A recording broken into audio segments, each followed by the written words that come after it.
بے خطر کود پڑا آتش نمرود میں عشق، عقل ہے محو تماشا لبے بام ابھی، عشق فرمودہ قاصد سے صبح گام عمل، عقل سمجھی ہی نہیں مانا پیغام ابھی۔ ابراہیم علیہ السلام کی قوم جو تھی وہ بتوں کی بھی پوجا کرتی تھی۔ تماثیل کہتے ہیں تشبیہ کو، ایک چیز جو کسی کی شبیہ بنا کے بنا دی جائے بت کی شکل میں، وہ انسان کا بھی ہو سکتا ہے، سورج، چاند، کسی اور کا بھی۔ تمثیل کی جمع، تمثال کی جمع تماثیل ہے۔ ابراہیم علیہ السلام نے جب دیکھا نا کہ ان کی قوم کے لوگ مختلف شبیہیں بنا کے ان کے آگے اعتکاف کرتے ہیں، پوجا پاٹ کرتے ہیں ان کی، تو ان سے پوچھا، قرآن اللہ نے بنا دیا، اپنے باپ سے پوچھا، قوم سے پوچھا، ما ہذہ تماثیل، یہ تماثیل کیا ہے؟ یہ جو تم کسی کی تشبیہ بناتے ہو، ایک چیز دوسری چیز جیسی بنا لیتے ہو مٹی کی، پھر اس کے آگے اعتکاف شروع کر دیتے ہو، اس کی پوجا، وہ انسان کی بھی شبیہ ہو سکتی ہے، وہ سورج، چاند، ستارے، اوروں کی بھی ہو سکتی ہے، یہ مختلف شبیہیں بناتے ہو، یہ کیا ہے؟ سوال کیا ان سے۔ اب دیکھیں نا، سوال میں ایک طرح کا جو ہے نا جھنجھوڑنا بھی ہے کہ یہ کیا ہے، شبیہیں کیا ہے۔ اب چاہیے تو یہ تھا نا کہ اگر ان میں کوئی پاورز ہوتی، کچھ ہوتا تو جواب دیتے نا کچھ۔ کہتے ہیں قالوا وجدنا آباءنا لها عابدین، ہم نے تو اپنے ابا و اجداد کو پایا کہ وہ انہی کی عبادت کرتے ہیں، ہم بھی کریں، یہ جواب دیا۔ سورۃ الشعراء میں بھی یہی مضمون ہے، وَاتْلُ عَلَيْهِمْ نَبَأَ إِبْرَاهِيمَ إِذْ قَالَ لِأَبِيهِ وَقَوْمِهِ مَا تَعْبُدُونَ قَالُوا نَعْبُدُ أَصْنَامًا فَنَظَلُّ لَهَا عَاكِفِينَ۔ اب یہاں پر سورۃ الشعراء میں تھوڑی تفصیل ہے کہ انہوں نے جب کہا نا کہ ہم نے تو اپنے ابا و اجداد کو پایا کہ وہ ان شبیہوں کا اعتکاف کرتے ہیں، پوجا پاٹ کرتے ہیں، تو وہاں سورۃ الشعراء میں آتا ہے، ابراہیم علیہ السلام نے کہا هل يسمعونكم اذ تدعون، جب تم ان کو پکارتے ہو تو یہ سنتے ہیں تمہاری؟ هل يسمعونكم اذ تدعون، یہ ابراہیم علیہ السلام نے ان کو کہا کہ یہاں تمہاری کوئی مدد کرتے ہیں۔ قال هل يسمعونكم اذ تدعون او ينفعونكم او يضرون، یا تمہیں کوئی نفع پہنچا سکتے ہیں یا نقصان، یہ شبیہیں تمہاری کوئی سن سکتی ہیں یا تمہیں نفع نقصان؟ کوئی جواب نہیں، کہتا نہیں جی بس ہم نے تو اپنے ابا و اجداد کو پایا، ایسے کر رہے ہیں۔ قالوا بل وجدنا آباءنا لها عابدین۔ ابراہیم علیہ السلام نے اب یہاں پہ دو ٹوک کہہ دیا، انتم و آباؤکم فی ضلال مبین، تم اور تمہارے آباء و اجداد کھلم کھلی گمراہی میں ہے۔ یہ ہے تبلیغ ابراہیم علیہ السلام کی، جرأت مندانہ تبلیغ ہے، ساری قوم الگ ہے، مخالف ہے، باپ بھی مخالف ہے، دو ٹوک کہہ دیا، تم بھی اصل رستے سے بہک گئے ہو، تمہارے آباء و اجداد بھی۔ یہ تو کوئی نہیں نا دلیل، دیکھیں جو آج لوگ بہکے ہیں، کوئی دو چار نسلیں گزرنے کے بعد وہ کسی کے آباء و اجداد بن جائیں گے نا، تو اب ان کی غلط باتیں یہ دلیل بن جائیں گی؟ نہیں، یہ تو کوئی دلیل نہیں۔ دلیل تو قرآن حدیث ہے، اللہ نے انبیاء کرام بھیجے ہیں، وہ دلیل ہے، ان کی تعلیمات دلیل ہے۔ اور پھر صرف والدین کا عمل ساتھ، پھر کوئی اور عقلی دلیل بھی نہیں۔ اب بے بس تھے وہ۔ اب انہوں نے جب دیکھا نا کہ ابراہیم علیہ السلام ہمارے ان سارے معبودوں کو کہہ رہے ہیں کہ کچھ نہیں کر سکتے، تو ابراہیم علیہ السلام نے فوراً جب ان کے سوال کے جواب میں کہہ دیا کہ اجئتنا بالحق ام انت من اللاعبین، کہتے ہیں اچھا یہ کچھ نہیں کر سکتے تو تمہارے پاس کوئی درست بات ہے، اس سے ہٹ کر کوئی اچھا نظریہ ہے، کوئی سوچ ہے تو دو۔ یہ ہوتا ہے نا پھر سوال، جی یہ غلط ہے تو صحیح کیا ہے؟ انہوں نے کہا ہاں بل ربکم رب السماوات والارض الذی فطرہن وانا علی ذلکم من الشاہدین، جو سنتا ہے، جو نفع نقصان دے سکتا ہے، وہ آسمانوں کا رب ہے، وہ تمہارا بھی رب ہے، آسمانوں زمین کا رب ہے، جس نے صرف ان شبیہوں کو نہیں پیدا کیا، جس نے آسمانوں زمین ہر چیز کو پیدا کیا ہے، اس کی عبادت کرو۔ اور آگے دیکھیں وَأَنَا عَلَىٰ ذَلِكُمْ مِنَ الشَّاهِدِينَ، اور میں اس پر گواہی دیتا ہوں۔ یہ توحید کی گواہی سب سے بڑی گواہی ہے۔ دیکھیں نا، نبی سے گوارا ہو ہی نہیں سکتا، کیسے؟ کائنات کی ہر چیز پیدا کی ہے اللہ نے، تو جو شاہ کی پوجا کرتا ہے اس کے آگے جھکے اور نہیں سارا سرکار کو ہٹائی، توحید والا بندہ برداشت کرے گا؟ نبی کیسے یہ جملہ برداشت کرے گا نبی؟ وہ تو کہے گا یہ بادشاہ بھی سارے اللہ کا دیا ہوا کھا رہے ہیں، کیوں جی یہ ظلم نہیں سب سے بڑا؟ یہ کہنا کہ نہیں جی یہ بادشاہ کا یہ فلاں کا دیا ہوا کھا رہے ہیں، پیدا اللہ نے کیا، دینے والا وہ ہے۔ توحید کی گواہی سب سے بڑی گواہی ہے، اور اس میں عظمت بھی ہے۔ جب خالق مالک رازق اللہ ہے، حکم اسی کا چلنا ہے، جب دینے والا وہ ہے، تعریفیں اسی کی ہونی ہیں، گن اسی کے گائے جانے ہیں، حمد اسی کی ہونی ہے، دے وہ، پیدا وہ کرے، اور تعریفیں عبادتیں پوجا پاٹ دوسروں کی نبی کیسے برداشت کر سکتا ہے؟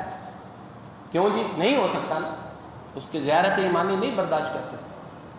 کھل کر ابراہیم علیہ السلام نے گواہی دے دی، وَأَنَا عَلَىٰ ذَلِكُم مِّنَ الشَّاهِدِينَ، میں یہ گواہی دیتا ہوں یہ جتنی بھی تماثیل ہیں نفع نقصان کچھ نہیں پہنچا سکتی، کوئی نہیں سن سکتی، ہاں نفع نقصان کا مالک ایک اللہ ہے، ہر قسم کی حمد کا سزاوار وہ ہے، عبادت کا حقدار وہ ہے، اور یہ توحید کی گواہی اتنی بڑی ہے کہ اللہ نے خود بھی دی ہے۔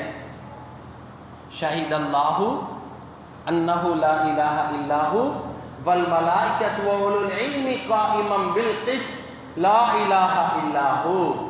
تو آپ کو پتہ ہے جب گواہی خلاف دیں تو گواہ پہ تشدد ہوتا ہے نا، کیوں جی؟ تو توحید کی گواہی آسان نہیں ہے۔ جب ابراہیم علیہ السلام نے یہ گواہی دی تو ظاہر ہے اب قوم نے سمجھنے کی بجائے ان پر تشدد کے لیے اترنا تھا، اور اتری۔ اس واقعہ میں بڑے اسباب ہیں، انشاءاللہ میں سامنے رکھوں گا۔ ہم تو ایک سوچ دیکھتے ہیں ابراہیم علیہ السلام کی، دوسری بھی سوچ دیکھیں کہ گمراہ طاقتیں کس طرح لوگوں کو کیپچر کیے رکھتی ہیں۔ صحیح بات واضح ہونے کے باوجود بھی سوائے لوط علیہ السلام کے کسی نے ابراہیم علیہ السلام کو نہیں مانا۔ اللہ اکبر، کتنی بڑی یہ ایک سوال، یہ کتنا بڑا سوال ہے۔ لوگوں پہ دلائل واضح ہوئے، ابراہیم علیہ السلام کا معجزہ دیکھا، پھر بھی نہیں مانا۔ اس کے بعد یہاں پر یہ ہے، اور سورۃ الشعراء میں اس سے بھی تفصیل ہے کہ میں اس اللہ کی عبادت کرتا ہوں الذی خلقنی فہو یہدین، جس نے مجھے پیدا کیا ہے، جو میری رہنمائی کرتا ہے، یہدینی، میرا کمال نہیں اس کی رہنمائی کا یہ نتیجہ ہے۔ الذی خلقنی فہو یہدین والذی هو یطعمنی ویسقین، وہ مجھے کھلاتا پلاتا ہے۔ وَإِذَا مَرِضْتُ فَهُوَ يَشْفِينِ، جب میں بیمار ہوتا ہوں وہ اللہ مجھے شفا دیتا ہے۔ وَالَّذِي يُمِيتُنِي ثُمَّ يُحْيِينِ، وہ اللہ مجھے مارے گا، وہ زندہ کرے گا۔ وَالَّذِي أَطْمَعُ أَن يَغْفِرَ لِي خَطِيئَتِي يَوْمَ الدِّينِ، قیامت والے دن، یہ جو ہے نا ابراہیم علیہ السلام کا عجز ہے کہ قیامت والے دن وہ میری خطاؤں کو معاف کرے گا۔ یہ عجز ہے نبیوں کا جو ہمیں سکھایا گیا ہے۔ انبیاء تو معصومین ہوتے ہیں، تو یہ انہوں نے ان کے سامنے پھر یہ بھی کہا کہ قیامت والے دن وہ مجھے عزتیں عطا فرمائے گا، اپنے اس عقیدے کا اظہار کیا۔ تو بہرحال کھل کر ابراہیم علیہ السلام نے جو ہے نا ان کو سمجھایا، لیکن قوم پھر بھی ماننے کے لیے تیار نہیں تھی۔ پھر انہوں نے اس سے اگلا ایک الہ عمل کیا، وہ یہ تھا کہ انہوں نے یہ سوچا کہ یہ جو شبیہیں ہیں نا، اب ان کو توڑنا پھوڑنا چاہیے تاکہ عملی طور پر ان پر ثابت ہو کہ یہ بے بس ہے۔ اچھا ایک اور بات ہے، بعض دفعہ جو ہوتے ہیں نا کہہ لیں کہ خواص، وہ پروپیگنڈا جاری رکھتے ہیں، عوام تک صحیح بات نہیں جانے دیتے۔ اس کو مثال سے سمجھیں، سومناتھ کا جو مندر سلطان محمود غزنوی رحمۃ اللہ نے جو گرایا تھا، اس مندر کے بارے میں پتہ کیا کیا کچھ تھا کہ ان بتوں میں بڑی پاور ہے کہ نہیں؟ انہوں نے یہ مشورت دی ہوئی تھی کہ ان کو کوئی گرا نہیں، ایک حملہ دوسرا تیسرا۔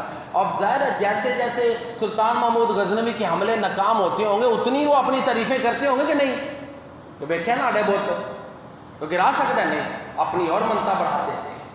تو یہ جو خوف کا بت تھا تو وہ بھی تو توڑنا ہوتا ہے نا۔ انہوں نے وہ جو تماثیل بنائی ہوئی تھیں ان کے بارے میں غلط غلط عقیدے پھیلا کے لوگوں کو کیا کہتے ہیں مسمرزم میں مبتلا کیا ہوا تھا، مسحور کیا ہوا تھا۔ اس کا توڑ بھی ضروری تھا جو ابراہیم علیہ السلام نے عملی کیا۔ نبیوں سے اللہ تعالیٰ پھر کرواتے ہیں نا مشکل کام انبیاء کرتے ہیں۔ اب جو انہوں نے اپنی ان شبیہوں کے بارے میں بعض دفعہ انفرادی طور پہ کچھ لوگ مان لیتے ہیں، مجمع میں نہیں مانتے، کئی رنگ ہوتے ہیں، لوگوں پہ اپنا اثر نہیں چھوڑتے۔ تو بہرحال ابراہیم علیہ السلام نے اب یہ اگلی حجت، اس کی دوسری مثال، یہ پرتھوی کا جو راج کو جب فتح دی شہاب الدین غوری نے، شکست دی اس کو شہاب الدین غوری نے، تو پتہ ہے تاریخ کی کتاب میں جا کے پڑھ لیں، پرتھوی راج اور اس کے ماننے والے کہتے تھے کہ غوری لوٹ جاؤ، تمہیں نہیں پتا ہمارے دیوتا بڑے غصے میں ہیں، تمہیں تباہ کر دیں گے۔ تو غوری شہاب الدین غوری رحمہ اللہ تعالی پہلے ایک دفعہ ناکام ہوئے تھے، ایک عرصہ تیاری کرتے رہے، ان کے بارے میں آتا ہے تو انہیں تو اپنی ازدواجی زندگی کی اتنی پرواہ نہیں تھی، ایک ہی لگن تھی کہ یہ بت خانہ توڑ کے رکھ دینا ہے میں نے۔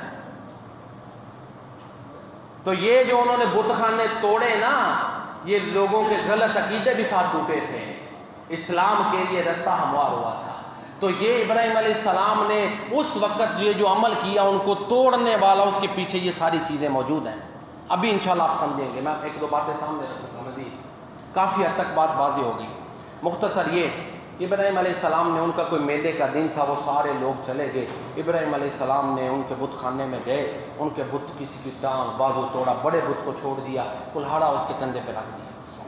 اب آئے، حال دیکھا تو کہتے ہیں من فعل ھذا بآلہتنا انہ لمن الظالمین، کس نے ہمارے معبودوں کے ساتھ یہ کیا وہ تو بڑا ظالم ہے۔ خود ہی کہنے لگے یہ ایک جوان ہے جس کو ابراہیم کہتے ہیں، وہ ان کا تذکرہ کرتا رہتا ہے کہ کچھ نہیں کر سکتے۔ اب کہتے ہیں قالوا فأتوا به علی اعین الناس لعلهم یشهدون، اسے لوگوں کے سامنے لاؤ تاکہ لوگ دیکھیں۔ ابراہیم علیہ السلام یہی تو چاہتے تھے کہ چند لوگوں میں بات نہ ہو، پبلک میں ہو، کیونکہ پبلک میں بات اور پھیلاتے ہیں، اندر کچھ اور ہوتی ہے بعض دفعہ۔ ابراہیم علیہ السلام یہی تو چاہتے تھے کہ لوگوں کے سامنے میں اپنی جو دلیل ہے اس کو واضح کروں، جیسے موسیٰ علیہ السلام کا ہوا ہے، فرعون نے خود ہی کہا آ جانا فلاں دن، زینت کے دن جادوگروں کو بھی اکٹھا کر لیں گے، لوگ بھی آ جائیں ہیں تاکہ لوگ جادوگروں کی تائید کریں۔ تو موسیٰ علیہ السلام کا مقصد تو حل ہو گیا نا، کہ عوام الناس نے بھی دیکھ لیا حق کیا ہے باطل کیا ہے۔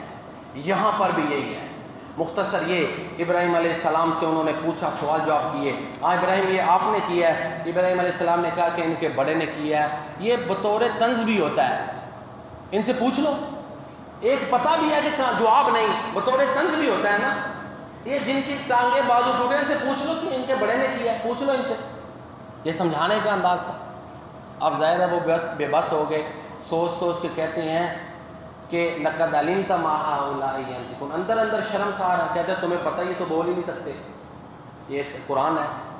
اب اس سے بڑی دلیل کیا ہے، لیکن حق پھر بھی انہوں نے مانا نہیں۔ یہ دیکھ لیں لوگوں کا رویہ، اتنی بڑی دلیل، اتنے دلائل، لیکن اکیلے لوط علیہ السلام نے ابراہیم علیہ السلام کو مانا۔ حق کا رستہ اتنا آسان نہیں ہے، جس کو اللہ نے حق کی سمجھ دیا وہ اللہ کا شکر ادا کرے کہ اس کا سینہ اللہ نے کھول دیا ہے۔ اب نبی سے بڑھ کے بے لوث کون ہوگا؟ اتنے مضبوط دلائل پھر بھی نہیں مانے، مجمع میں کوئی لوگ کھڑے نہیں ہوئے کہ ہم ابراہیم کی تائید کرتے، کوئی بھی نہیں کھڑا ہوا۔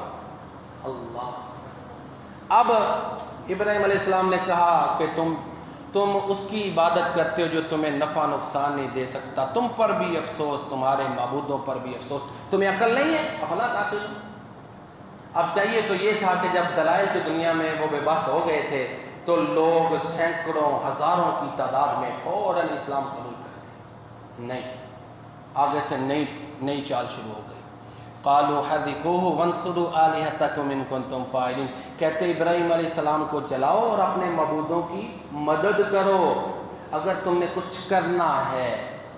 یہاں پر تفسیر ابن کثیر میں، احسن التفاسیر میں لکھا ہوا ایک جملہ ہے، بعض بزرگوں سے وہ روایات ہیں جو عقل کو چونکا دیتی ہیں، وہ یہ ہے کہ ابراہیم علیہ السلام کو جلانے کے لیے بہت بڑے ایندھن کا انتظام کیا گیا، اور ایندھن میں کیا ہوا کہ عورتیں نظر مانتی تھی، یہ دیکھیں باطل اپنا اثر و رسوخ نہیں چھوڑتا۔ سب نے دیکھا کہ ابراہیم حق پر ہیں، لیکن باطل کا حالت یہ ہے کہ عورتیں بیمار ہوتی، نظر مانتی تھیں کہ ابراہیم علیہ السلام کو جس آگ میں جلانا ہے وہاں پہ ایندھن ڈال کے آئیں گی۔ حق واضح ہونے کے باوجود بھی لوگ قبول نہیں کر رہے، باطل نے اپنے اندر لوگوں کو جکڑ کے رکھا ہوا تھا۔